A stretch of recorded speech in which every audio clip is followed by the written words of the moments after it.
దాంతో ఆ ప్రాంతంలో ఉన్నటువంటి ప్రజలు నక్సల్స్ పట్ల సానుభూతిని పెంచుకుని, వాళ్ళంటే ప్రేమను పెంచుకుని, ప్రభుత్వం తరపున వచ్చేటటువంటి పోలీసుల్ని, ప్రభుత్వం తరపున వచ్చే అధికార యంత్రాంగాల్ని నిరాకరించారు. దానికి తోడు ఆనాడు ప్రభుత్వ ఉద్యోగాలలో పనిచేసేటటువంటి ఉద్యోగస్తులలో ఒక రకమైనటువంటి యాటిట్యూడ్ ఉండేది.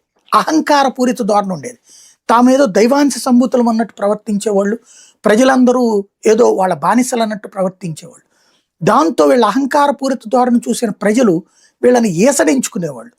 అదే సందర్భంలో వాళ్ళ పట్ల గౌరవంగా ప్రవర్తించే నక్సల్స్ అంటే అభిమానించేవాళ్ళు. అయితే ఇప్పుడు కాలం మారింది. ప్రభుత్వ ఉద్యోగులు చాలా జెన్యూన్‌గా బిహేవ్ చేస్తున్నారు. ఇదివరకటికి మళ్ళీ అహంకారపూరిత ధోరణి లేదు. పనేదన్నా అడిగితే చెప్పడం గానీ, చేయడం గానీ ఇట్లాంటిది. అలాగే సంక్షేమ పథకాలు ప్రభుత్వాల రూట్ మారిపోయింది. ఇవాళ పెన్షన్లు ఇస్తున్నారా? ప్రతి చోట కూడా వివిధ రాష్ట్రాల్లో ఓ చోట 1000 ఇవ్వచ్చు, ఓ చోట 5000 ఇవ్వచ్చు, ఓ చోట 2000 ఇవ్వచ్చు. అంటే హైయెస్ట్ మనమే ఆంధ్రప్రదేశ్ 4000 ఇస్తుంది. మిగతా చోట్ల 1000 ఇచ్చేవాళ్ళు ఉన్నారు, 1500 ఇచ్చేవాళ్ళు ఉన్నారు. ఎంతో కొంత పెన్షన్ దేశంలోని ప్రతి రాష్ట్రంలో పేదలకు వెళ్తోంది. కేంద్ర ప్రభుత్వం ఇస్తోంది పెన్షన్లు. అవి కాకుండా ఇదివరకు హాస్పిటళ్ళకి డబ్బులు కోట్లకు ఏది వేలకు వేలు ఖర్చు అయ్యేది. అల్లాడిపోయేవాళ్ళు, చచ్చిపోయేవాళ్ళు. ఇప్పుడు ఆరోగ్యశ్రీలు రాష్ట్రాల్లోనే కాకుండా ఆయుష్మాన్ భారత్ కేంద్రమే పెట్టింది. దేశవ్యాప్తంగా ఆరోగ్యానికి సంబంధించి హాస్పిటళ్ళు తెరిచింది. తద్వారా వైద్యపరమైనటువంటి భారాలకి అన్నల దగ్గర చేతులు చాచాల్సిన